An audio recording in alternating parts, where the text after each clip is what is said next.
Happy Wednesday, guys. Welcome to another live episode of the Weekly Bugle. Guys, we're going to start with the very, very special announcement that we've got to make. As you know, me and Quinn have been doing the Bugle together now for well over a year, I think. At least two bugles, yeah. At least two bugles. We started off, it was recorded. We then went live, and I've got to say that we've been enjoying it even more live, being able to interact with you guys. But super, super excited to be able to announce that what was the twosome has now turned into a threesome, and we want to confirm that from today, the latest member of the Bugle team is obviously Mr. Ron Walker. Ron, welcome to the team officially. Third Bugle. And you got the bug, didn't you? You got the bug. Mate, yeah, I got the bug. Being able to talk shit about MCP and everything else. You just loved it.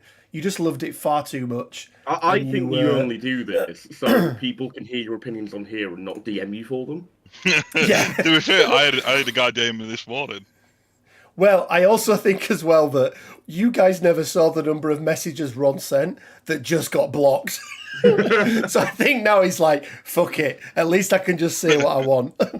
Yeah, these don't get monetized anyway. We're fine. These do not get monetized. No. For good fucking reason, apparently. Oh yeah, that's the... YouTube doesn't like us, apparently. YouTube does not like our... I once tried monetizing one of these, and it took about 13 minutes. And it just put back, hell no. Like, absolutely not. But no, Ron, welcome to the team. I think all the viewers are going to be really happy that you've come on board for the Bugles. We had great feedback if you've been on for the past couple of weeks. And again, you know, it's mariachi bugle. I like that, Tim. I like that a lot. But no, great to have you on. Guys, we've got a jam-packed roster today of things that we're going to go through. Our jam-packed show, I should say. So starting off, we are going to break down the 6, only really fucking 5 because Grievous Wounds doesn't count. But these 6 Tactics cards that we're getting in CP 103, so the Emma Frost and Psylocke box, including that, I'm going to say game-changing affiliation for the Hellfire Club. It makes me sad. We're then going to break down the Immortal Hulk panel to play. Again, we've been fortunate enough to get some games in with Hulk as well as the Hellfire Club affiliation. And then we're going to give you some of our thoughts on what Squirrel Girl could be. We've had it officially now confirmed from AMG. There's been rumblings about it for a little while. We've then got the weekly painting competition. And then rounding it out, we're going to be doing February's prize draw. So for everyone who is a Patreon supporter and everyone who has had an honourable mention or has had a win in the weekly painting competition, we're going to be drawing that, and the winner will get to pick themselves a standard character pack. But guys, before we jump into all of the news, how's everyone's week been? Ron, I think you've got some news around TTS League. Yeah, played my 6th game last night. First time I've been able to actually complete a full season, and I have made the cuts. Woohoo! Good job, Ron. Good job. And it's nice now because at least one of us has. Because I haven't. I missed out. Quinn, you're playing directly after this, which is the deciding game. Are you 4-1 at the moment? I'm 4-1 at the minute, yeah. I got absolutely hammered by SB last week, which I'm totally blaming on the fact I'm ill, so... He's not that ill. I am fucking ill. How dare you? You're a sick guy. He's a sick guy. He is a sick guy. Before we get into it, guys, Justin, hope you're well, buddy. Glyn, second mate. Justin was there. Tim, hope you're good. Matt, good evening. Who else is in the chat? Isaac, afternoon. Michael, hello. Mr. Dr. David Cameron's there. Buddy Langer. Mr. Dr. David Cameron, well done. Hello. Not well, just well done on life. Glenn, hope you're good. Swedish Troll, nice to see you, buddy. James, hope you're well. And Michael, if I haven't already said it, hello as well. Leave a like, guys. It does help. Right. Let's jump into it, guys, because there's quite a lot to go through here. So let's start off with the first half of the character cards. And these are what have been deemed as the Psylocke cards. One of them's fucking Grievous Wounds. Fucking hates it. I don't know. You say this, and then, like, last week we were thinking, oh god, it's a reprint of Grievous Wounds. And then yesterday, Immortal Hulk got shown, and everyone was like, holy shit, Grievous Wounds is great. Grievous Wounds is going to be amazing. Well, let's quickly talk. Let's not talk about Grievous Wounds yet. Let's talk about some tactics cards that we think are going to be good for Hulk and bad for Hulk when we get into the Hulk one. But starting off with Psychic Constructs then, guys. It's an unaffiliated Psylocke card. An allied character within 3 targets an enemy character with an attack. Psylocke can pay 2. The attack now becomes Mystic, and they can reroll any number of dice during this attack. Quick question, guys, and I think I know the answer is yes. If the attack already has a reroll built into it, this is another level of rerolls, isn't it? So you're going to be able to use the rerolls from the attack plus the rerolls from this card, plus then any other rerolls that you've got access to as well. I think that's how it'll work. Are you guys in agreement? Yeah. Thoughts on this one? I think it's really good for Helios. Do you really want to spend 2 tactics cards on Helios? I mean, you need to make Helios better. I don't know, man. Thanos and Immortal Hulk's going to be kicking about. Yeah. I mean, Immortal Hulk. You're giving Immortal Hulk extra dice, aren't you? Giving him 2 extra dice. I'm not sure how much better that is. Depending on how much power you throw, I suppose. Yeah. Yeah, this is true. I think it's okay. I don't feel like it's a... sometimes you see a card, don't you, and you're like, okay, that card is staple to that character. Wherever you take this character, it's not the defining thing, but, I always go back to Lethal Protector. I think it is one of the first ones in the game where it was like, that card is staple to that character, and it kind of comes as a package. I don't feel like this is up there, but I also don't think that if you took it, I'd look at it and go, that's weird, why are you taking that? So I think it's kind of just okay. This way, it's between this is a robbery and Rhino in a China shop, right? Yeah. One of them you take every game. One of them practically unplayable. In the middle, Sonic Constructs. Yeah, I think it's exactly that. I think it's exactly that. Crimson Dawn next, again unaffiliated. So this is where you get Darth Maul in MCP, yeah. This is where you get Darth Maul, yeah. I love this card. I'm a massive fan of it. So when an allied Psylocke flips her stat card to an injured side, she may spend 3 power to play this card. Psylocke gains a superpower shown below. Mark of the Crimson Dawn at the beginning of this character's activation, and after each of its actions, this character may place itself within 1. Additionally, this character gains healing factor 1. 3 power for a hell of a lot of movement. First of all, is pretty good. It's 3 power for 3 bumps and healing factor 1. Well, no, it's 3 power for 3 bumps. Every activation. Every activation. Like, if she stays alive, that's a lot. I mean, if you're comboing that with exceptional healing as well, a lot more likely to stay alive too. Absolutely. I think it's going to be a thing where if you see your opponent is taking a Psylocke and taking this, I think, denial of power and trying to daze them on less than, X power. You're going to be hard pressed to daze someone when they've got less than 2 power. It is, but the likes of Ghost Rider and a couple of others can do it. Wait, can we just check how far into the Bugle that was? Well, before I mention Ghost Rider. Before you mentioned your crutch, yeah. But I mean, look, it's a great card. It is an absolutely great card, and I love these cards. I love these cards that kind of do something once you flip, because I think, you know, it's a nice way of being able to add a different dynamic in whilst not having to change the actual character stat cards. So yeah, like I like flip it. mechanic is one I'd like to see explored even more in this game, because it's one of the most unique things about it, right? You know, your guy goes down, he flips over, and like there's only a handful of characters that are actually like meaningfully different aside from like a stamina here or there. I'd like to see more of like the big changes, but no. The big problem with the card is the fact that it can only be used when she is flipped. Yeah. So she flips, use this card, your opponent nukes her. Yeah. Yeah, but I think to Quinn's point, healing factor I think could help there, to at least stop it. And it depends on the position she's in. It depends on, you know, if you've got this card in your 5 and you get flipped and you have 3 power on her, I don't see a situation where you're not playing it. Like it's always getting played. Even if it does make her a target. And if nothing else, while she's being targeted, other people can do other things as well. So, yeah, I mean, look, I really like it. I think it's a really good card. Again, is it that staple territory? Is it that you're going to take it every single time?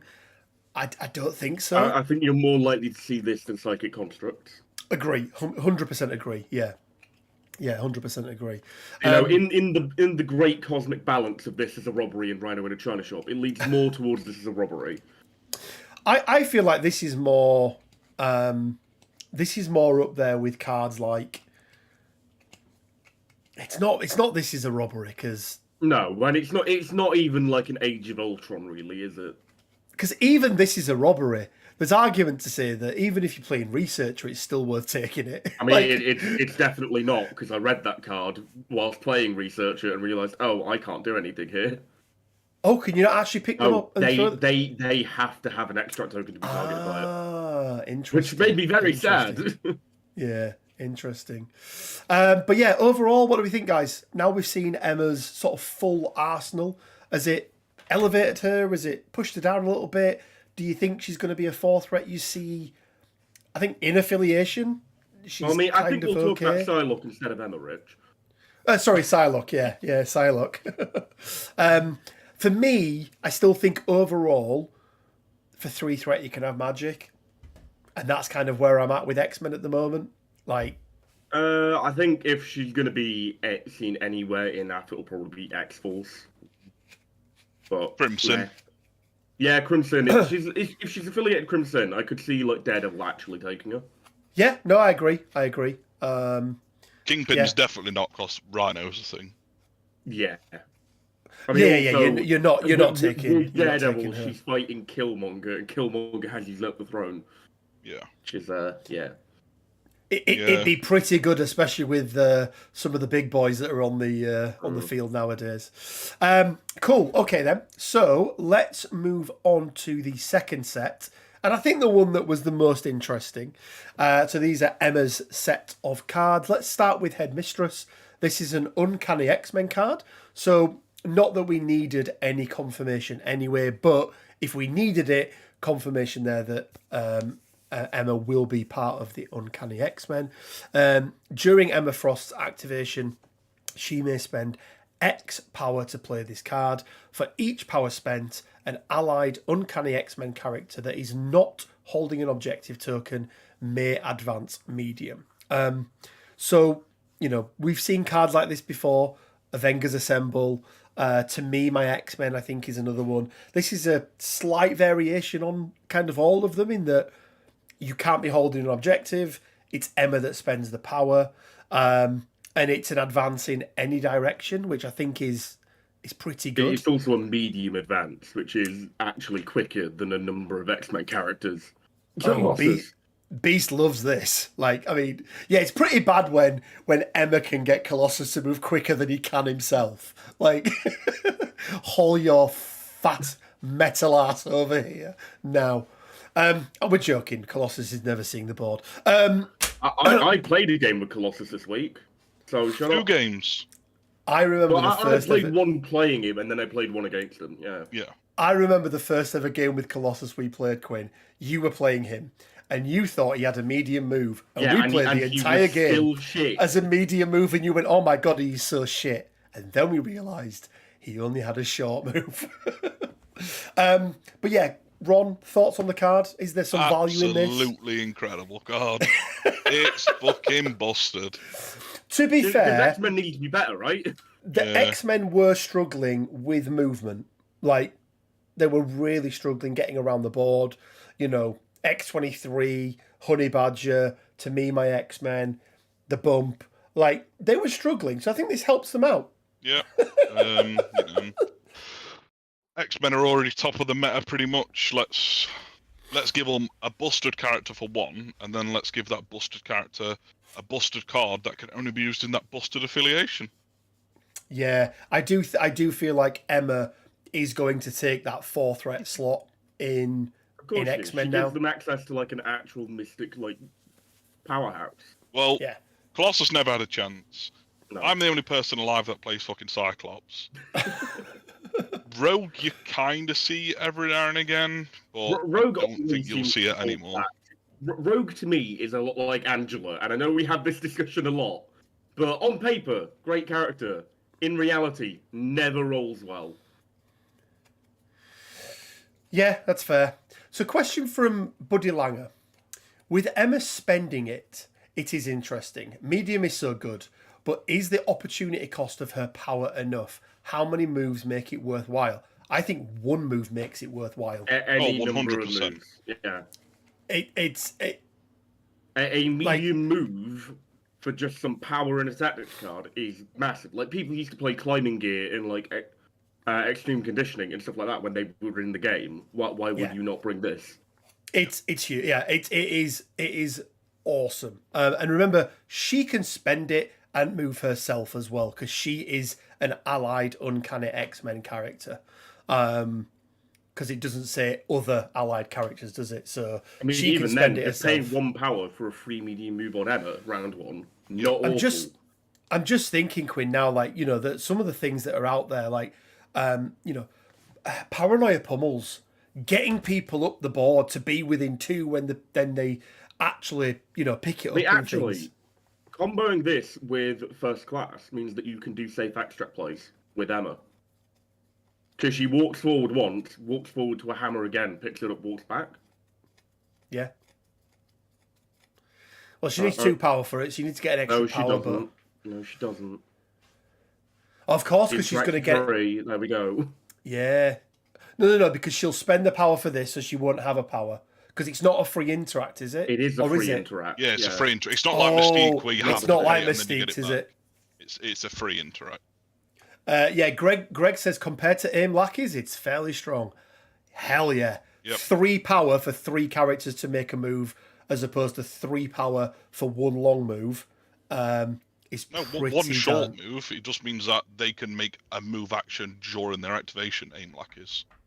Oh, of course, yeah. So It's if they there, move long, it's an they can extra move long. Yeah. Yeah, It's an it's extra just an move, extra isn't move. it? I mean, that does So- also mean that you're waiting till their activation, which means that, you know, Yeah. potentially you're not getting the hell out of dodge like this card Yeah. can. Like, Well, you I can was use just this gonna card say- after all your dice flip and just pull them all back, right? I think this card gets played the top of round 2.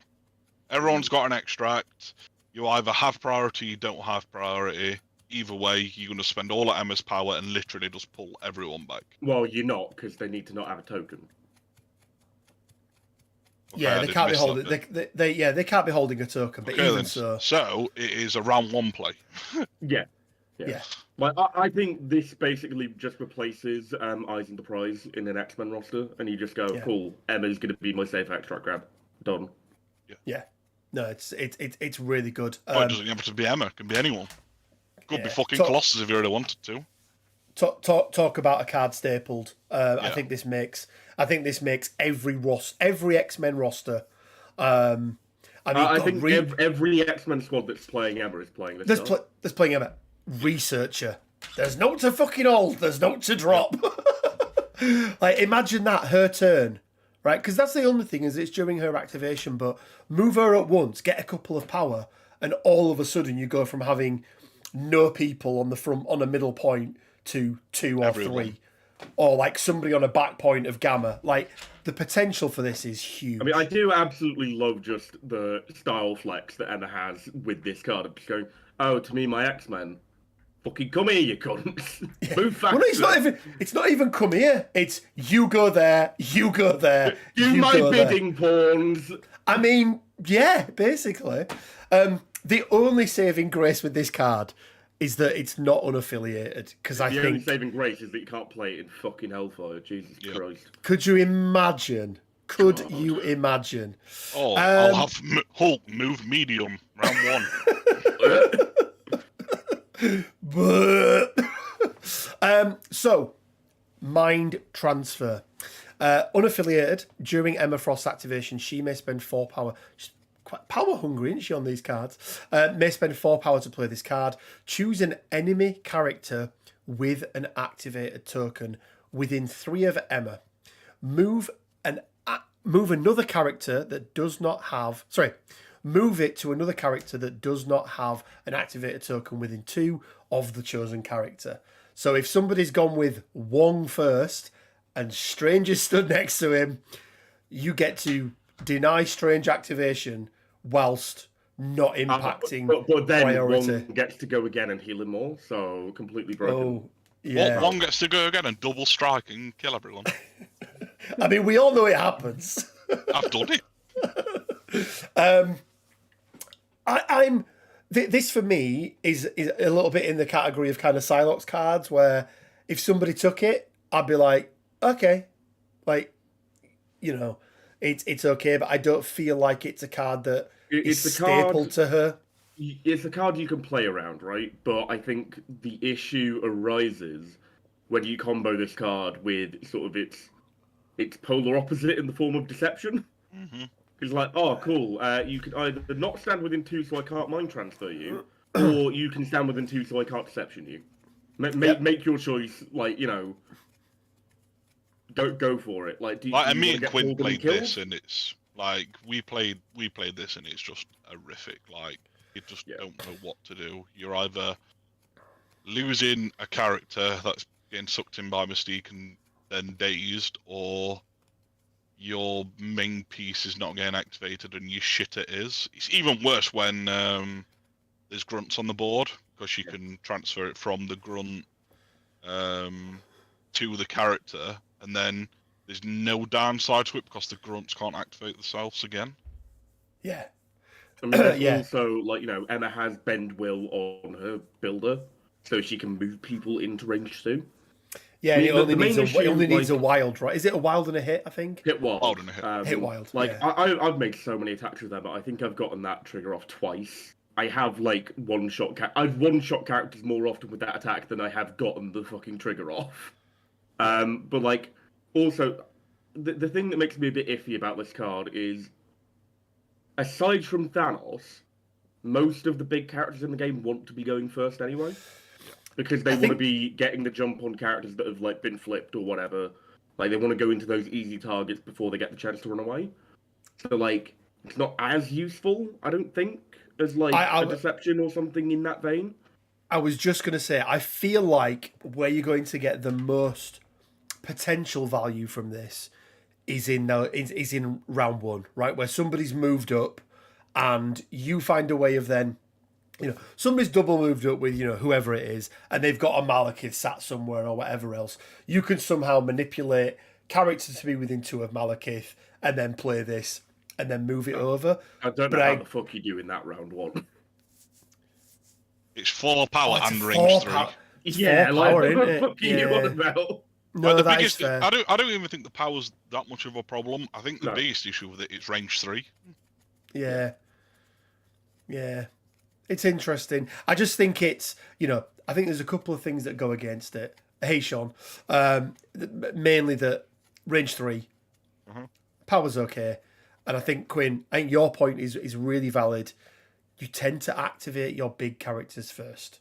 Not always, but you tend to do that because you want them to have the biggest potential impact. The only one that you sit and wait with is, like, Thanos. And, like, Thanos is never going to stand himself anywhere near range 2 of someone. Like, no. Not when he's kitted out with space. And he has Cosmic Portal. I think if you've got Deception, I think taking both, because I think Mystiques were in Hellfire Club. Taking both, I think, is okay. There's a bit of play on there, but yeah, I don't think it comes staple to her. No, not at all. No, not in the same way Headmistress does. Yeah, if you're playing X-Men with Emma, you are 100% taking Headmistress. Yeah. If you're playing Emma in general, you maybe take Mind Transfer. You might take 20% of the time. So people, just to clarify, when I'm saying 4 power round 1, like with we'll go into the Hellfire Club leadership. It is very easy to get 4 power onto Emma round 1 if you wanted to do that. Very easy to get. If you want to just never interact round 1, sure. Yeah. Man. But it depends on what. Like depends on Research what Demons, it doesn't really matter because like you're only holding 2 points anyway. Yeah, meh. That's just an example. Like any sort of attrition, you're fine. Yeah. You could probably get 4 power on a turn 1, but then I don't think anyone's within range 2 that you actually want to mind transfer anyway. But you're not really going to get up there and get Emma within 3 of someone and have the power and have someone within 2 of someone else. Like, that's a lot of, criteria to fulfill, right? Yeah. Zach says combo with double agent to control when you get another Spider-Woman activation. It's definitely a thing you can do. Once again, it feels a bit gimmicky. Let me ask you guys about this, because there's been a few things, but for me, the moment you start looking at multiple tactics cards to do one thing is when it starts to feel like the opportunity cost probably isn't there.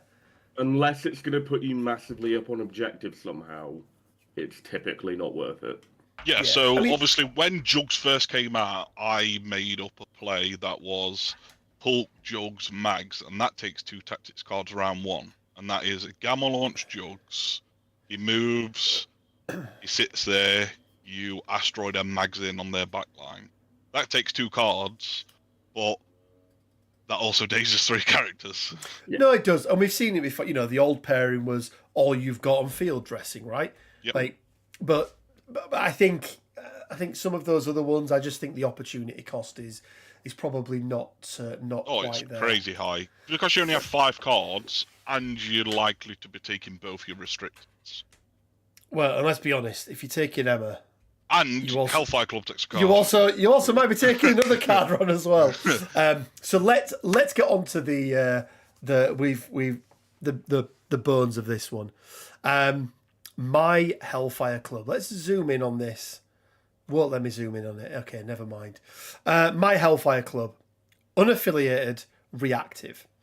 When this card is included in your squad, if your squad is unaffiliated and includes Emma Frost and this card, you may play this card. I love how they say you've got to have this card to play it. Like, no shit, Sherlock. Your squad is now using the Hellfire Club affiliation, regardless of other affiliated characters. Emma Frost gains the following leadership ability. It is your active leadership. Before we get into what it is, I just want to clarify a few points on this, because part of a few different groups and those questions coming around, what is, what isn't.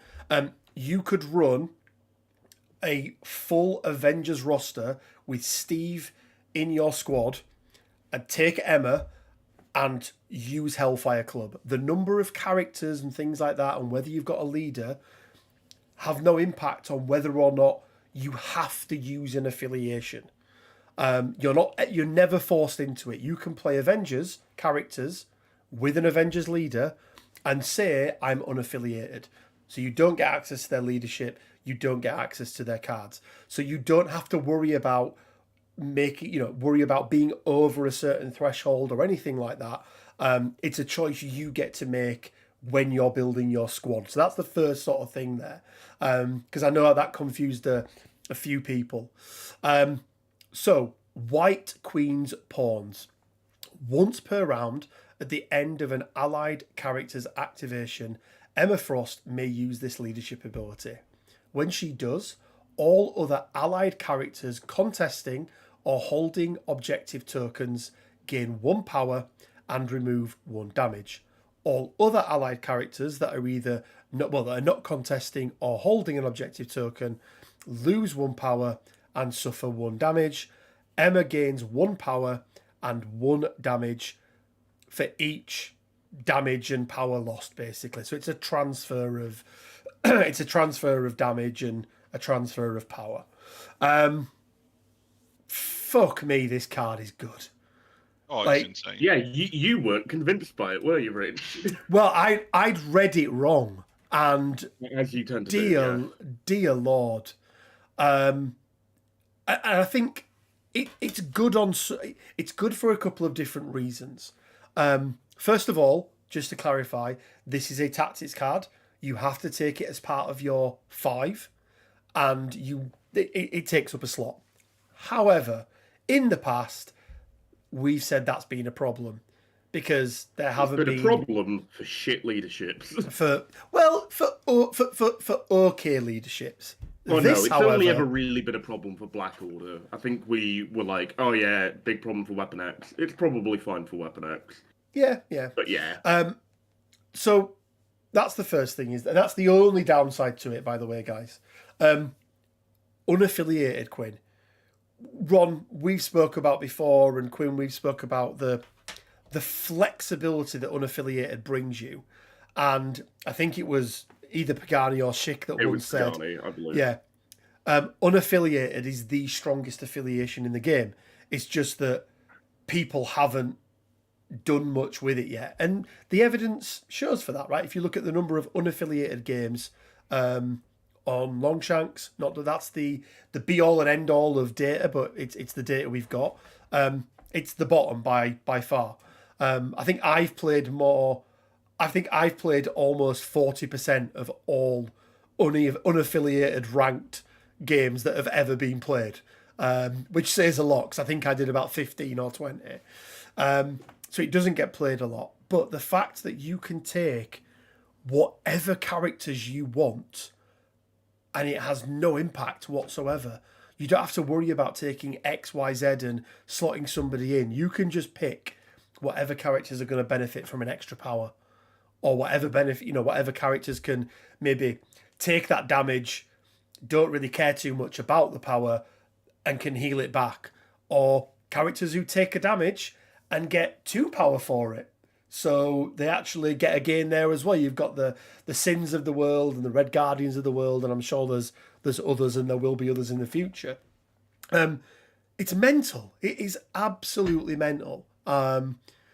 Guys, you've played it. I've played it. Quinn, what are your thoughts on this card and what it means for the game and I suppose the potential impact it's going to have on, I hate to use the term, meta. But what are your thoughts on it? I fucking hate it. But why do you hate it, Quinn? Because it's too good. I don't like it because it makes Emma really good, and I wanted Emma to be like good but niche, and then I could be like the guy who plays Emma. But no, they just made it fucking ludicrous. Well, also, just not having any affiliated characters feels incredibly lazy for Hellfire Club. Because like they're supposed to be like, you know, the mutant Illuminati, basically, right? That's like their whole thing, is that, you know, they have these chapters around the world, and they're all mutants, and they all do stuff, and you have, like, you know, White Queen, White King, Black Queen, all these different, like, chess positions, and they all have the inner circle and all this stuff. And it's like, no, you can just take Beta Ray Bill and Hulk, because they're mutants. Yeah, I must admit, whilst the leadership is amazing, I'm a little bit sad in that I thought there was huge potential to make Hellfire Club a little bit more unique. It could have been so cool. You know, you have the White Queen, you have the White King, you've got the Black King, you know, you've got the Black King, Black Queen, you've got the different pawns, you've got the Knight, you know, and we're not getting that. Like, we're not getting that. They should have just made it so, like, the affiliation list for Hellfire Club, if they wanted to do something like this, where, like, you know, you could take basically anyone, just put every mutant character in the affiliation list. Yeah. Make every mutant affiliated. And this is one of the reasons, like, this is a thing I think they've learnt and implemented in Shatterpoint. Because in Shatterpoint, they've told us units have keywords, right? So Rex's Galactic Republic, Clone Trooper, 501st, right? Which means that in the future, if they bring out, like, Ponkrell and he's like, you can only lead 501st or something stupid like that, that's there. It's a thing they can do. MCP doesn't have that. It doesn't have keywords. It doesn't have this character is a mutant. We have stuff that's similar in terms of like Asgardians and Inhumans, where they get an innate rule to represent like who they are and who they're part of. That obviously wouldn't work with mutants because every mutant is different. But just it feels like that would have completely solved every problem I have with this card, and it annoys me because I wanted her to be like. Good, but fringe, and now she's going to be everywhere. Yeah, I agree. I think the accessibility is too great. Being able to take anyone with her with no having restrictions. To balance every character in the game against this leadership, which they are not going to do, is just. I tell you what also makes me sad as well is we're not going to see any Hellfire Tactics cards. Yeah, exactly, right? Like, when Sebastian Shaw eventually comes out, what's his deal going to be? Is he going to have another card like this, where he can just take anyone? Yeah, at that point, what's the point, right? Like... Yeah, Ron, what are your thoughts? I think it's incredibly busted. I think it's going to change MCP in general, and I think it is a fucking lazy-ass design. Look, it's fine. We've only got a few more months till Shatterpoint's out. And we can leave this bad dream behind, and we can come back when they fix MCP and get rid of this card. Yeah, this makes me not want the rule that says all leaderships don't count towards your 5. Because if that was the case for this card, dear Lord. Look, let's... The leadership and the card is very, very good in terms of what it does. The problem is, we talk about opportunity cost with some of the other ones. The opportunity cost for this is nowhere near enough. It is far too minimal for what you get. Like, just why didn't they just make... Look, we're probably getting an errata at the end of the year. Hopefully they errata this and actually make a Hellfire Club, like, actual affiliation, because otherwise it's going to be very sad. I tell you what I don't like about it is, that was Dormammu's thing, right? And that was fine. Yeah, you now get a better Dormammu leadership for half the threat. Yeah, with a character that is probably better than Dormammu for half the threat. But the problem is that, like, there's no... What's their identity? What is the Hellfire Club's identity? Like, what is it? Like, other than I think this card is actually really flavourful. Apart from the whole anyone can go in part, because the whole White Queen's pawns. If you're doing what Emma wants you to be doing, you'll be rewarded. If you aren't, she's literally just gonna go die, Kerr, and just like siphon your like life essence away from you. That's brilliantly themed. Like, that's, like, probably the least lazy part of this card. And then they're just like, oh, yeah, cool, use it on anyone. No, that's the bit that I mean. Like, it's thematic, it feels good. Of all the affiliations we have in MCP, the Hellfire Club may be the most exclusive in the comics and every other media, right? And it's the one where they've gone, fuck it, anyone can join. Punisher, yeah, he's Hellfire affiliated.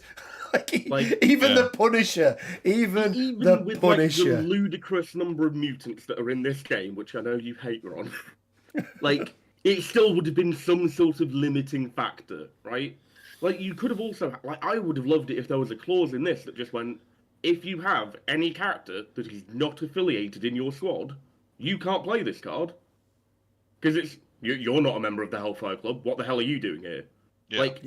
Give them access to every mutant, but just go, no, you're not a mutant, you're not here. Fuck off. Just to clarify, including not Juggernaut. Also, I was literally just about to bring this up. Like, Juggernaut is technically not a mutant, and neither is Miss Marvel. Yeah. No, that's what I mean. Miss Marvel's an Inhuman. Juggernaut is a man. Yep. He's a man with a special crystal. They've got a special shiny crystal. Guys, let us know. Let's have a quick look through.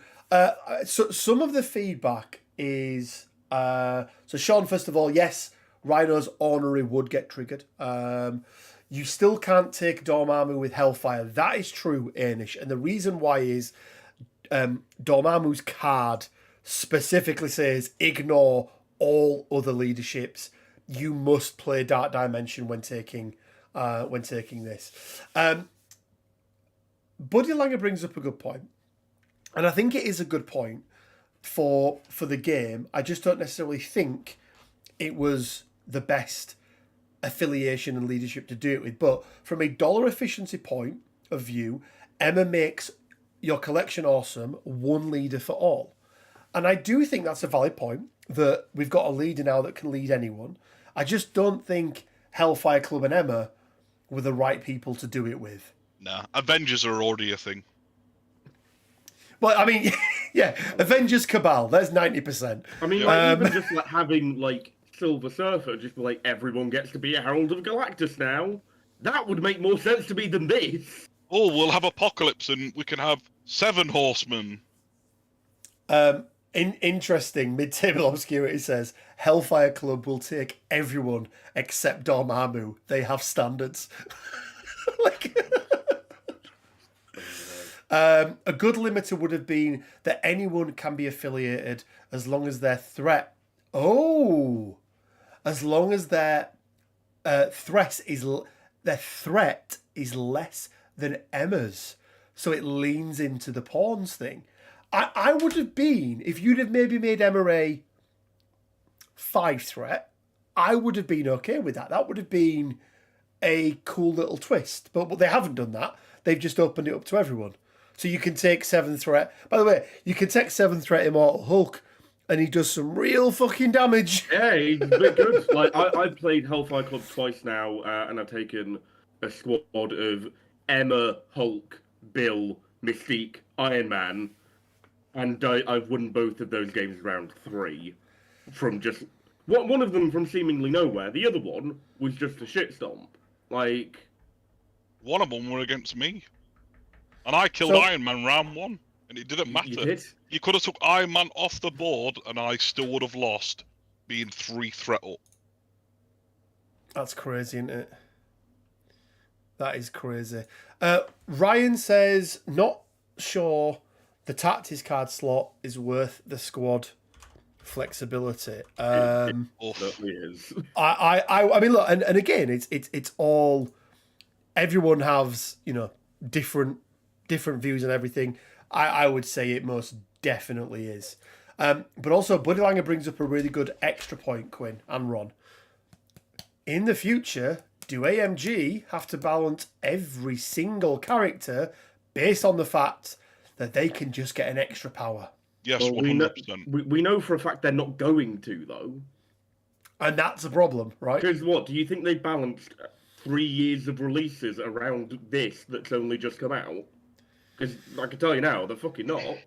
Like, the last time they really talked about balancing issues is when Drop-Off got banned, and with Cable coming out. I can't believe Cable fucking broke Drop-Off. Yeah, Cable broke Drop-Off somehow, and then they have to also balance every character if they are played under Steve, and the round 1 jank that he can make them achieve. Well, now that's completely irrelevant because Emma can just do the same thing. Yeah, I mean, I do want to quickly pick up on something Maple has said in the Discord regarding me missing the flavour of this card, being that Emma's using her powers to bend everyone's, like, minds to her will. That's not Hellfire Club, though, is it? No. Hellfire Club is a hierarchy. It's a gentleman's hierarchy club, albeit led by a woman at this particular instance. And it is literally... if you've never read about the Hellfire Club, it's a really interesting read, and it's all around basically chess pieces, right? Everyone, so you've got a black side and you've got a white side. You've got the White Queen, you've got the Black King. There's now Red Queen as well. There's now Red Queen on Krakoa, which is Kitty Pryde, which is very cool, and the Red Bishop is Bishop, which I like. Yeah. The Red Bishop is Bishop, yeah. So, look, I mean, are we going to get more Hellfire Club leaderships? Potentially. I'd be surprised if we what's didn't. the point? Because it's not going to beat this one, is it? You don't know that. It could be gain 2 power. I can tell you now, I don't want it if it's going to be better than this. Well, yeah. Because that's even more obscene. Shouldn't work. Justin makes another good point. This shouldn't work on Magneto or Juggernaut because of their helmets. Yep. At least not until Juggernaut's flip side, anyway. There should be a clause on this that says if you are wearing a funny hat, you cannot be in Hellfire Club.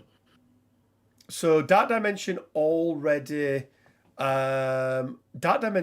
gives an extra power which isn't balanced around. Of course.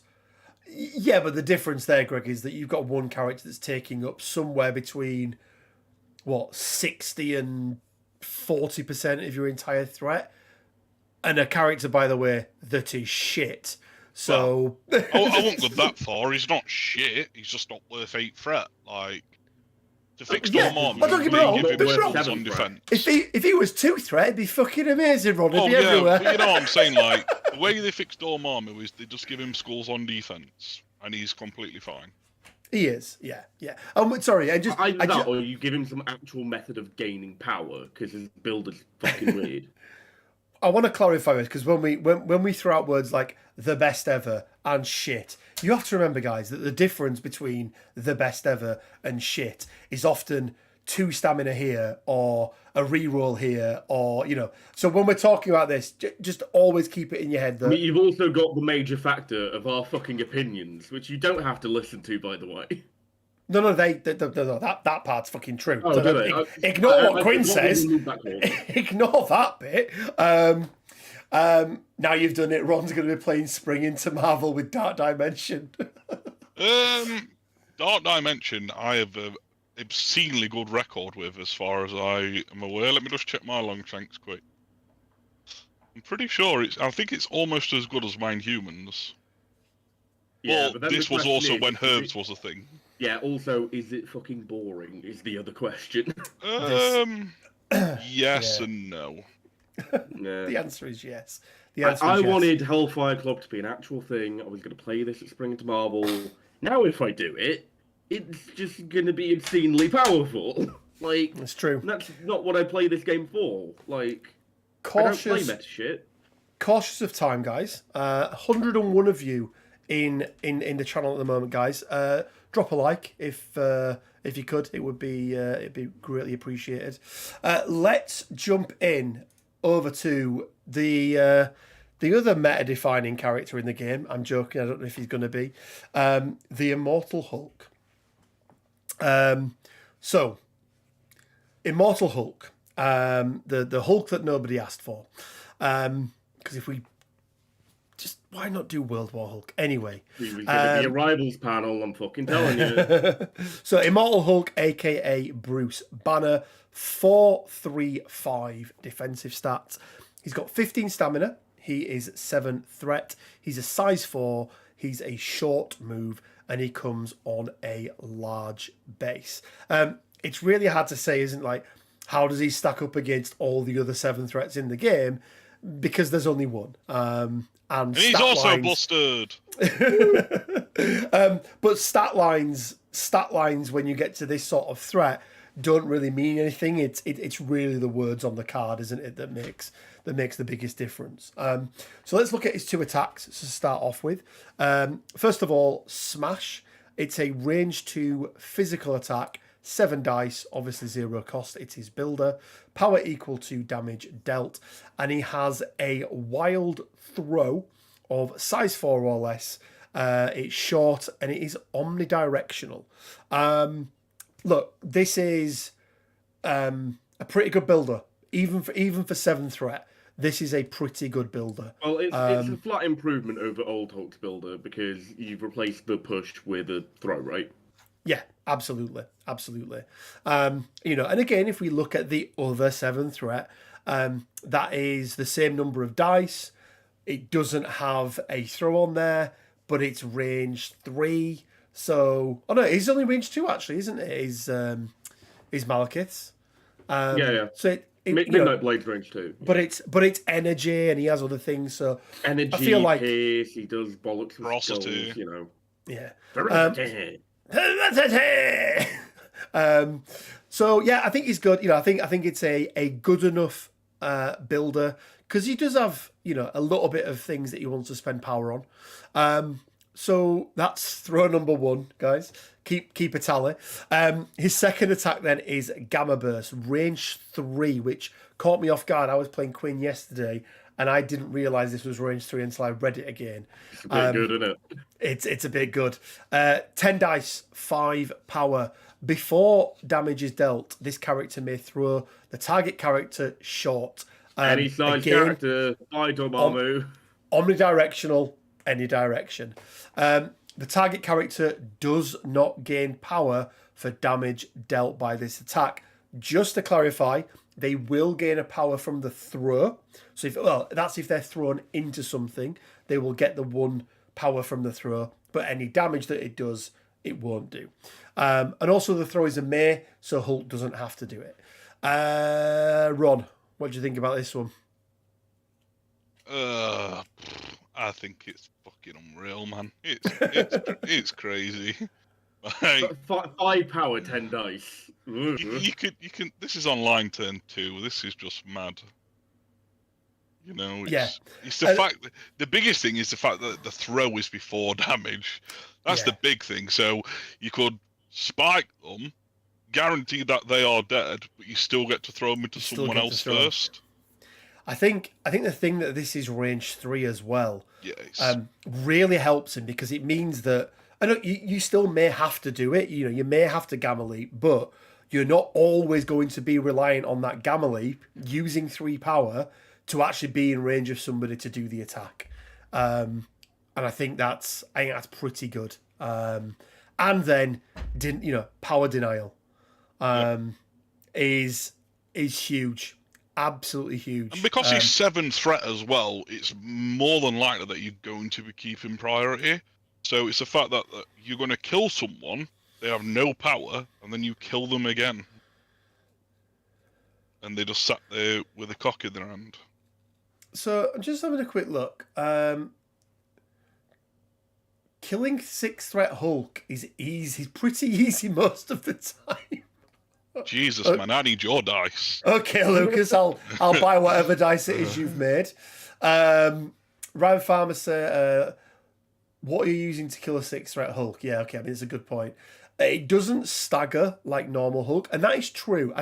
I do feel like you're trading off a couple of things that the original Hulk does, but you're gaining 3 throws in a single turn, only one of which are dice reliant. And that's... Well, you look at Gamma Burst, it's 1 power more, but it's also 2 extra damage. It's range 3 rather than range 2. That's huge as well. Yeah, they gain no power, and the throw is guaranteed. Like, the amount of times I've done a Hulk smash, even when he's nearly dead and I'm rolling 15, 16 dice and I've not got a wild, is pretty incredible. It happens a lot. That's another thing for me that is like 4 defense dice scroll rolls. It just doesn't work. Aaron Jaeger, you filthy animal. Add Psylocke in and make this attack mystic. Sure. Well, how to delete friends and make how to delete people and make friends. Why does the stagger matter as well? Like, this attack is aimed to daze or KO. Yeah. Like, can't be staggered if you're dead, right? Exactly. Yeah, exactly. Let's go through the rest of his card. As we mentioned, Gamma Leap costs 3. Range 2 place. I believe that's exactly the same on normal Hulk. We've then got Leave Hulk Alone, which I love the name of this superpower. I think it's great. Costs 3. Interactive terrain feature or enemy character, size 4 or less, within 2, throw it medium, once per turn. That's for 3 power, size 4, either or, medium, I think is really good value. Really, really good value. Well, original Hulk has that for 2 power. Yeah. No, but I still think it's very good value. It's good. incredible. Like original it's Hulk still... was way undercosted. Yeah, no, absolutely. Absolutely. I think it's really good. Endless Rage, so during the power phase, he gains 2 additional power. And then I'm going to go through this one now, because this is where we start getting into the immortal side of the Immortal Hulk. So, immortality. During the cleanup phase, if this character has a dazed token and an immortality token, it is KO'd. Otherwise, during the cleanup phase, while this character is dazed, if this character does not have an immortality token, it removes all special conditions and all power from itself. For each power removed, this way it removes 1 damage from itself. It then removes its dazed token and gains an immortality token. So rather than flipping, so old Hulk, you dazed him, you took him off the board, right? Once cleanup phase had happened. Now, rather than flipping this character, every power you take off, so he's got 15 health. Let's say he gets dazed on 10 power. You're going to take off 10 damage, so leaving him with 5 damage on there. Him. Yeah. He gains an immortality token. Gets a token, but we'll get into the second part, the green door. At the end of each turn, if this character has an immortality token, so he can only have a token after being dazed once, it may remove 1 damage from itself at the end of each turn. Not at the end of Hulk's turn, not at the end of your turn, at the end of each turn. And then let's say there are, 8 characters on the board between the two of you, healing 8 in a round. And then if this character ever has no damage on it, it removes its immortality token. So if you can get him back up to 0 damage, so 15 stamina remaining, he loses that token, and if he's dazed again, you do it again. Wong is Hulk's best friend. So, and then to round it out, because, he needs more help, immune to poison, immune to stun, which is fine, but immune to hex. Why? Why did you need that? Why? We said the same when Malekith got shown, Yeah. Look, at least you could re-roll against this fucker, unlike OG Malekith. Yeah, so let's talk about a few things. This Hulk is, I think, significantly easier to take down the first time round than normal Hulk, right? He's about 5 stamina easier to kill, yeah. Well, no, not only that. 5 stamina re-rolls, easier, plus no rerolls, okay? Which is huge. So he's going to be a lot easier to take down the first time round. But he is a character that you're going to have to tech for, because a single patch-up, if you've got priority, and a character with 4 power, because again, you only need to heal him for 4, because at the end of your turn, he's going to heal for an extra 1. He's going to reset himself and get to come back for at least 1 more time. So at that point, he's got a health pool of, let's say, 40, because his first 15, his second 15, and then let's say that he's on average getting days with 10. So, 10 power for the next one. Arguably, depending on, your opponent's squad setup, it can actually be better to just not bother healing him. Because... Oh, yeah.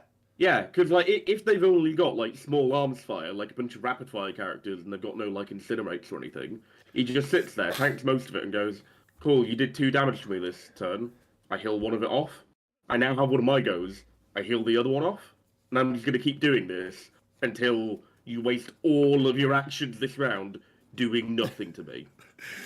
Justin, you've said a lot of funny things this evening, but that is probably the funniest. I just hope he comes with a Defenders Team Tactics card. You're fucking telling me, bro. Jesus Christ. I think we are about to see the second character in the game that does not have an affiliation. Yeah. I don't know if you guys concur or... They're not putting this fucker in any other affiliation. Also, Punisher should be in affiliation. He should be a Midnight He Sun. should be a Midnight Sun. Like, you know, he's a vigilante that wears a leather jacket. He ticks all the boxes. He's not quite evil. He's more immoral. He cares about... Yeah, he's misguided, let's say. But I don't think you can put him into an affiliation. No. You can't give this guy access to some of the Team Tactics cards that are out there. I'll Avengers assemble him and Gamma Leap round 1, like old Hulk used to do in Avengers.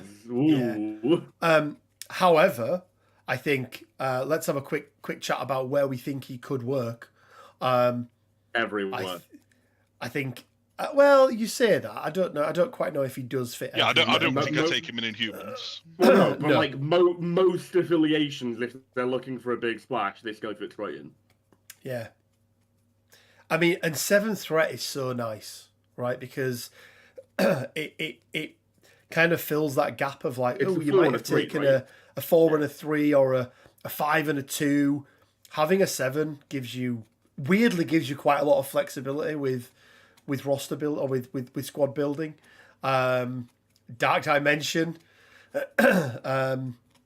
Yeah, I mean, I don't know if you're going to want a core of 15 threat.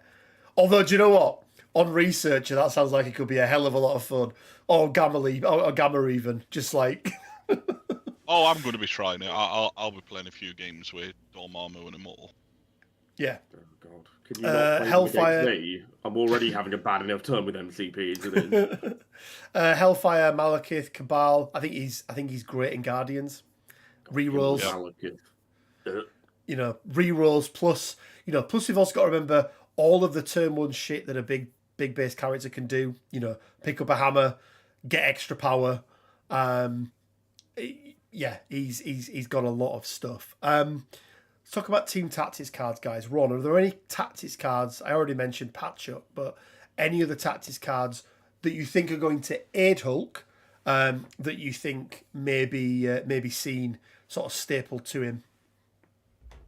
I think Patch Up is really the only one. Can't really think of any others. Inspiring monologue. Maybe. I feel like a smash. You know, an extra. Do you need extra dice? I mean, do you need extra? Really? Do you need an extra? Yeah, that's a good point. Do you need dice? Yeah, I think it mainly comes down to what affiliation you are playing in. In depends on what tactics cards you have stapled to him, but I think Patch Up is pretty much the only one that's stapled to him, regardless of affiliation. Like brace, just to make sure that he doesn't get like ping pong, like pinballed into your entire team. Yeah. By those characters that can do those throws, but yeah. Indomitable maybe one, but I think it's definitely Patch Up 100%.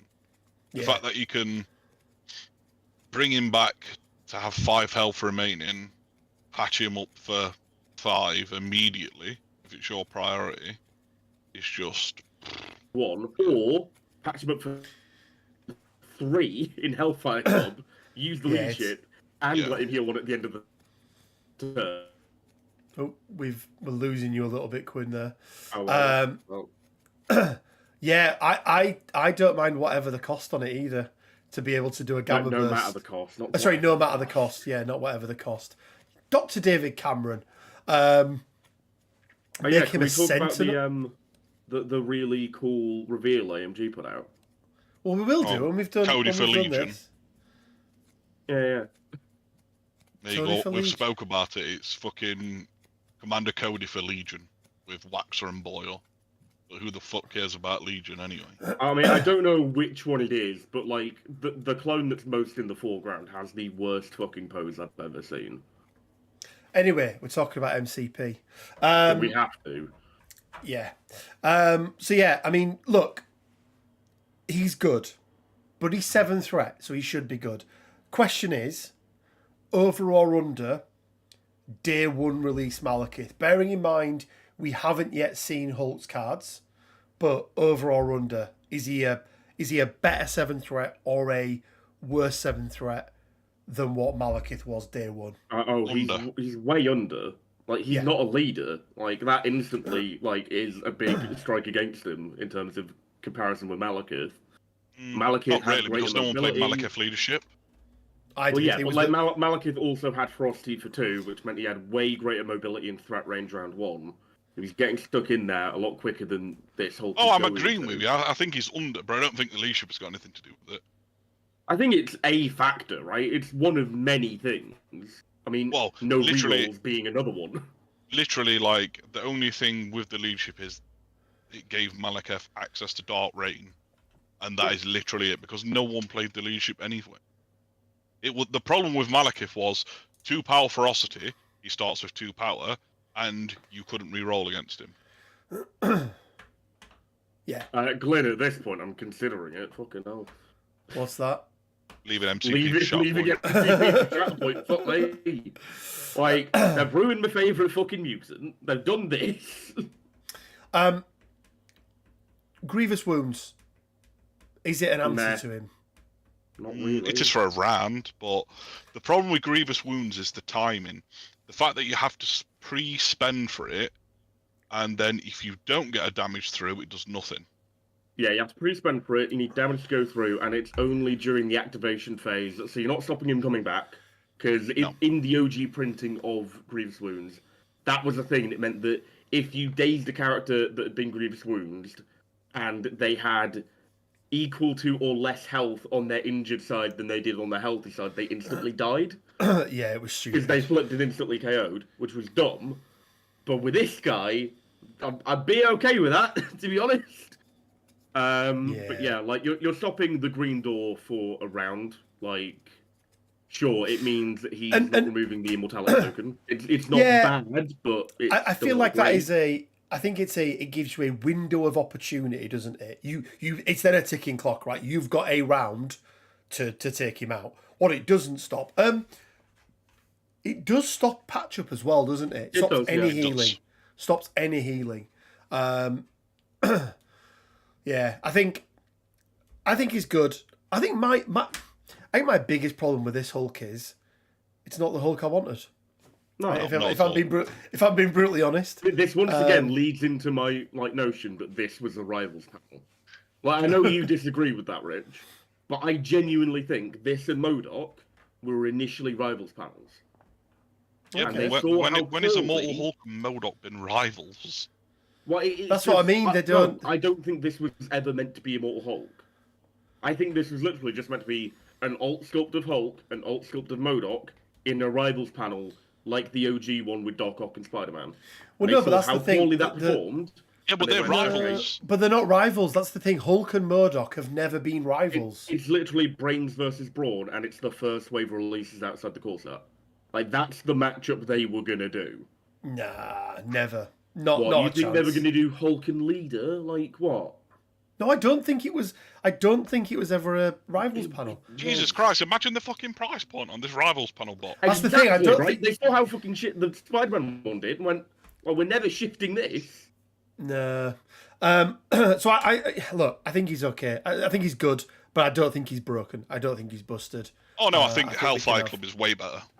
Oh, Hellfire Yeah. Club is obscene and way better than this. It's just that... Yeah. I this got is to go with very another good, Hulk. but it is another Hulk, and yeah. So talking about that, let's have a little look at. Just scrolling here. In fact, if we do this, probably a bit easier. Are we not going to show the really cool Legion characters? No.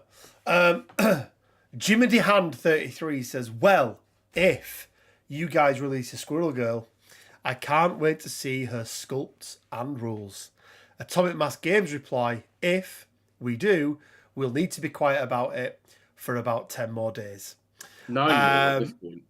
9 more. Well, I mean, that was I read what they wrote, Quinn. I read what they I wrote. know. I'm just giving people information.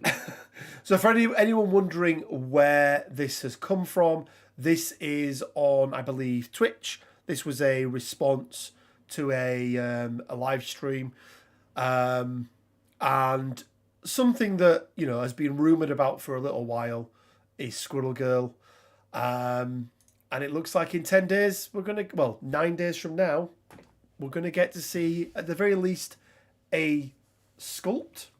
I probably don't think a card, but a sculpt. Anyone who is not familiar with Squirrel Girl, what I will say is looks can be deceiving. This one has beaten anyone who is anyone in the Marvel world. She has killed Thanos plus many other, Titans and cosmic beings and everything else. Ron, thoughts on Squirrel Girl in MCP? 10 threat, army of squirrels, at least 3 bases of squirrel grunts. Maybe a rule where if you take, you just win the game. No. What, a tactics card that is just win? Honestly, that sounds more balanced than fucking Hellfire Club. Like, I don't know, man. Like, I don't know how you balance Squirrel Girl, but I don't know. We'll see what they come up with. It is a strange one, isn't it? Because, what do you do? Because she is... I mean, look, we've had OP characters in this game before, right? And they do an okay job of being able to balance them. I just think it's very, very funny that we're going to get them. Michael says Squirrel Grunts. Queen, I know you're a big fan of the Squirrel Grunts. Oh, I want just like a base that is teeming with vicious squirrels ready to kill like Thanos and anyone else. Laurie says Squirrel Girl should be 2 threat with Supergiant Spender, but easier to trigger. Yep. You need a hit. just a guarantee. No, you just need to roll it. You just need to roll a die. Like, that's it. Make it a 0 dice attack, but if you roll any number of dice with it, so Baron Mordo just goes, cool, dead. 1 failure. It's a 5 dice attack, 1 failure. No. If your opponent rolls a failure in their defense roll, they instantly die. Yeah, like, going off a purely comic standpoint, I don't know how you balance Squirrel Girl. The answer is you fucking don't. Hulkbuster Squirrel or we riot, says Bioneer Tokyo. 2 threat. I want like the box to just be filled with squirrels. You know how like 40k has nurglings that are all in like different poses, wearing like different like hats and stuff. I want that, but with squirrels. I want every MCP pack from now on to just come with like a little squirrel miniature that you can put on a base. Well, we had like the little pigeons, didn't we, on the NYC building? Yeah. So I want something like a squirrel on every sprue. I do like D&D Freak's little suggestion. 2 threat with a +1 dice on attack and defense rolls for each difference in threat of the other character. Oh, so she punches 8 dice Thanos, 8 threat Thanos with 6 extra dice. I like that. Yeah, I do. Scaling. I love it. I don't know if you could make her a 2 threat. but yeah, look, it'll be one goes up interesting. and kills her. And the turn before she just won it Thanos. Yeah, Josh says they'll tease the model, then tease the rules on April the 1st, and there'll be stupid rules. Yeah. That is also a potential thing. This feels like it might be in the same vein as Veteran Captain Salt for anyone who was around during Guild Ball. Yep. Okay, I'm lost, but I'm sure Salt was the mascot for the Fisherman, and she was an otter. And they made an April Fool's model of with a card that wasn't legal for comp play. That was like the otter dressed up as a pirate with like a pirate hook and a sword, and like had the most obscene rules in existence. And it was like the new captain for the team. It was legal for play or not? Not legal for like actual proper play. No. I mean, if they do that, you goddamn well know that we're going to run a Patreon event where whatever stupid version of Squirrel Girl they put out there, that card will be legal in all rosters. Like, but yeah, look, I think Squirrel Girl's interesting. Yeah, I mean, we don't want to say too much, but yeah, there's. I can't imagine a character that they have had to work harder on to balance whilst retaining the essence of Squirrel Girl. I mean, maybe this is where all of like, the balancing notions for Hellfire Club went. They just diverted all the resources to Squirrel Girl. Yeah, because if anyone plays Snap, Marvel Snap did Squirrel Girl dirty. Oh Like- God, yeah. Like she's a Make 1/1 some squirrels, and puts out a couple of squirrels. Well, like, yeah. She's great if you play Zoo. I mean, she's fucking awful if your opponent has Killmonger. That's Killmonger, yeah, exactly. 15 threat Squirrel Girl, only person you can take unless you're in a Hellfire Club, obviously. And she just keeps shitting out 2 threat squirrels that just keep getting thrown. Oh, dearie me. But yeah, I mean, look, Squirrel Girl, it apparently is a thing. I hope it is not just a April's Fool joke. I don't mind them doing the April Fool's joke, but then I want them to follow it up the next day with, there's the actual things. Yeah. Maybe she'll be an ultimate encounter, says Tiabo. Now that would be cool if they, if that was the thing, right? Whereby they can't put everything she can do in the game, but they can put it in an ultimate encounter. Or everything on a normal card. So yeah. What affiliation does Squirrel Girl get? Ron, did you mention one earlier that you wanted to see her in? Well, she's not officially in Champions, but because they didn't give that Miss Marvel, they should give it to Squirrel Girl. But she will be A-Force, she'll be Avengers, and I think that's probably about it. Hellfire Club. Yeah, well... Rogue Agent Squirrel Girl works with anyone. Single character box, I think it depends on whether or not If she has she squirrel comes grunts, with maybe. grunts. Yeah. I mean, could it be the first character who has 2 grunts on the board? Is that her thing? Well, Where she like gets- what? You make it more like Mags' metal constructs in that sense. Yeah. But she just like throws them out each round. Yeah. They go Yeah, off to do they squirrel keep coming out doing squirrel things. Maybe Squirrel Girl is the thing that saves MCP for me.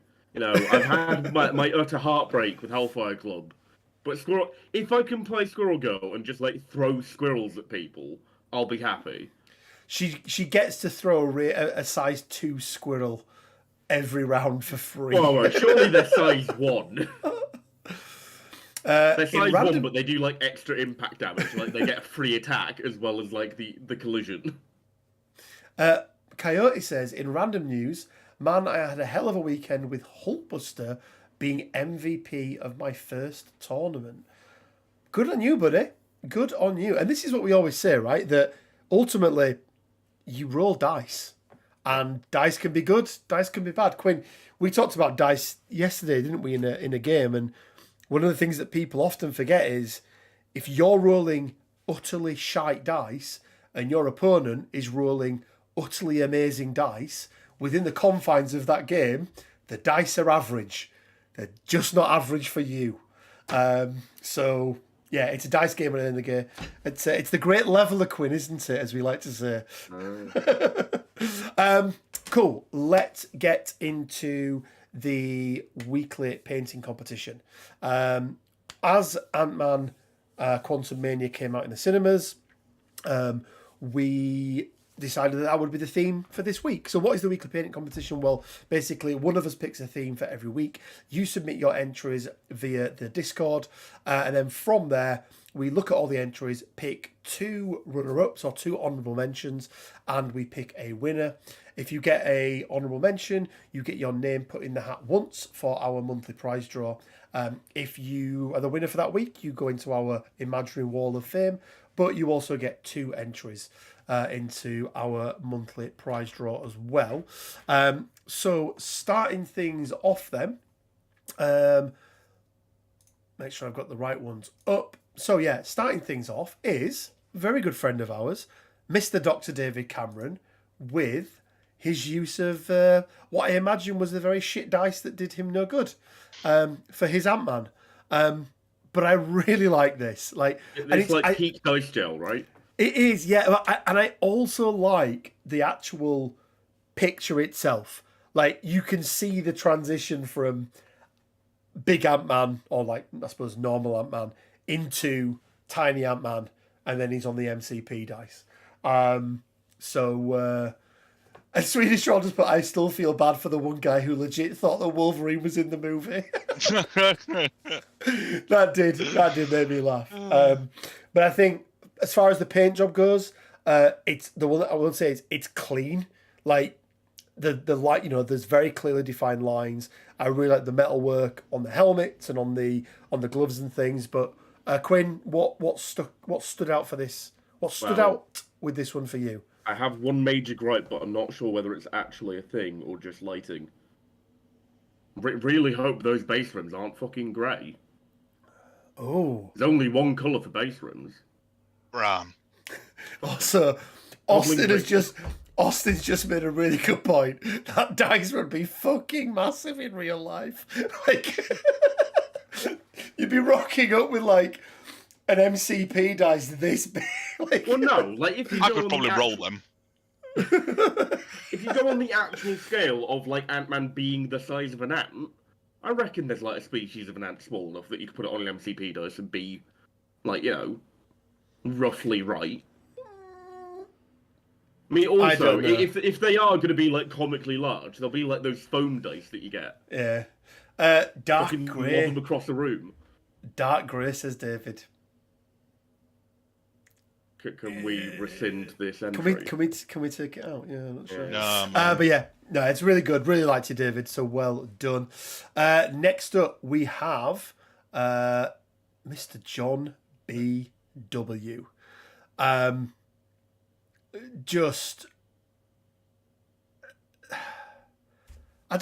do you say about this? Like, I mean, the paint job's really good. Obviously, it's very small, but it's still very good. I like the fact that he's painted the wings rather than just keeping them translucent. But it's all about the base, isn't it, this one? Has he painted the wings? I feel like he has, right? I don't think he has. They look like they've been painted. I thought Wasp's wings were like a weird translucent They're blue a colour. blue colour, aren't they? They're completely clear. I think you're mixing up when Dallas put like a blue glaze over them in a painting video. They come clear plastic. They're like Nola's front piece. Okay, I didn't think they were, but I mean, either way, there's like they're painted. Like you can clearly see. They're painted. John, let us know, buddy. That's just the background. John, let us know if they've been painted or not. Plot twist, Justin says, that's the giant form of Ant-Man, so it's an even fucking bigger dice than what we thought. What do I say about this? I say that I mainly join the competition for fun, not to compete on this level. I mean, Nathan, look, you know our criteria for judging is not purely based on just how good the paint job is. It's everything else. I would say that for me, the one thing that drew me to this is all about the base for me. Like, such a good job on the base. I am going to dock points for the fact it's not a real bullet. Could you imagine? Travelling to Elf... knock your Wasp model a bit too hard and it just pops up.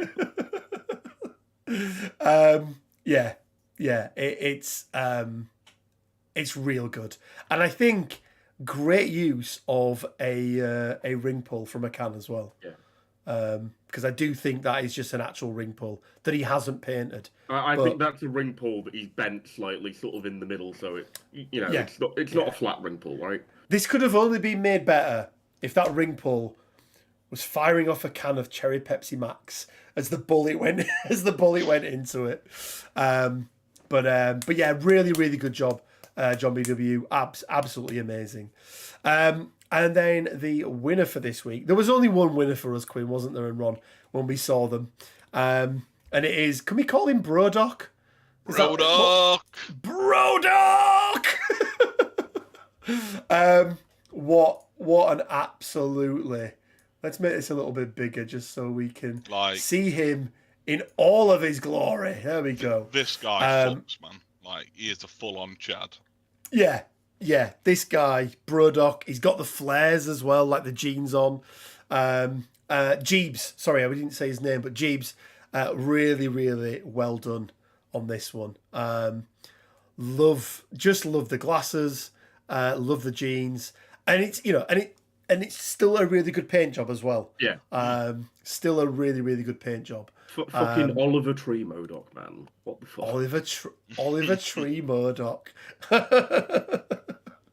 Yeah, it's really good. Ron, Quinn, anything else to say about it? Nah, man, he's just full on Chad. Mate, them fucking shades. Yeah. Mr. Steal Your Girl Doc. I like that one. I do like that one, yeah. Cool. Yeah, so kind of reminds me of Elton John. Rocket Man. Is that what he's going for? I don't know. But although that would be a great twist of Murdoch on his chair for paint him up as Elton John's Rocket Man. That'd be quite fun. So there we go. That is the painting competition for this week. Thank you to everyone who entered. Well done to our winners. Quinn, are we back round to you? We are, finally. Jason, that's my Murdoch, inspired by Oliver Tree, a musician. There we go. So well done, Jason. Yeah, Quinn, what's the theme for this week? What's the Dune quote about letting the spice flow? That's the quote, let the spice flow. It's let the spice flow. I didn't know whether there was like more around it. What's that quote? That let the spice flow quote, Rich. I don't know. You know that film, Ron? That film with all the dunes in it. What's that film with all the dunes in it? Oh, that film with all sand. I know what you mean. Yeah. What, the shades. The shades are paper clips and plastic card. Wow. Interesting. So what we're going to have for this week? Right, well, in the vein of letting the spice flow, salt is in fact classified as a spice for white people. So we're going to let the salt flow. The painting competition this week is anyone who's in Hellfire Club. Which means anyone but Dormammu, apparently. Anyone but Dormammu. Oh, dearie me. There you go, guys. Open week this week. Any character you want. Always brings fucking anarchy, doesn't it? He's just Elmo. Little ginger Elmo with the fire in the background. Just... No. Quinn is definitely Bert. Fuck off, Garibaldo. You even look like Bert a bit, to be fair. Fuck. If I'm anyone, I'm Oscar the fucking Grouch in his bin. Dearie me. You're that Swedish scientist. Dearie me. What, you mean? Do you mean the actual scientist or fucking Beaker? Beaker. It means Beaker. Is Dormammu in Hellfire Club though? No. Where can you post paint jobs? You can post paint jobs on the Discord server. There is a entry under there called in hobbying called Weekly Painting Competition or Bugle Painting Competition or something like that. Michael, it's physically impossible. I have exceeded the maximum salt levels. Lastly, guys, we do have our draw to do for the giveaway, for February giveaway. So how do you enter the giveaway? Well, there's two ways that you can enter the giveaway. Firstly, you can be a Patreon member, and that guarantees you a minimum of one entry per month. Let me just drop you the link to the Patreon. All the money we make through the Patreon goes back into the channel. Let me just do this. Why wouldn't it let me send messages through here? The shit thing. So yeah, from as little as £1 a month, and it'll give you entry into this, plus access to a whole bunch of other stuff as well. But the other way you can enter it is as the guys did then, which is enter the painting competition and have your work pulled out. So let's head over to the Wheel of Fortune. Ooh. And let's see who that is far too big. There we go. Let's see who the winner is going to be. So good luck to everyone. Love me a wheel. Love me a wheel. What, an affiliation wheel? So you have to it chooses what you play. Yeah. what affiliation am I playing Ghost Rider in this week? So fuck you, Quinn. So Mark Lancaster, hit me up on Discord or wherever, and we'll sort something out and get your pack over to you. For everyone that's joined us, thank you very much. I think we had like 120 people on at one point, which is absolutely crazy. Obviously, the star power of Mr. Ron Walker all the extra fans. being a well, I brought the 100. And then Quinn knocked it back down to 20, Ron, and then you've just bumped it up by 100. So yeah, guys, thank you very much for joining us. We'll be back next Wednesday with the Weekly Bugle. Plus, keep an eye out because we are going to try and get at least one other video out this week. Again, haven't decided what it's going to be yet. But yeah, until next time, guys, we'll catch you later on. Bye for now. Say bye to the people, Quinn.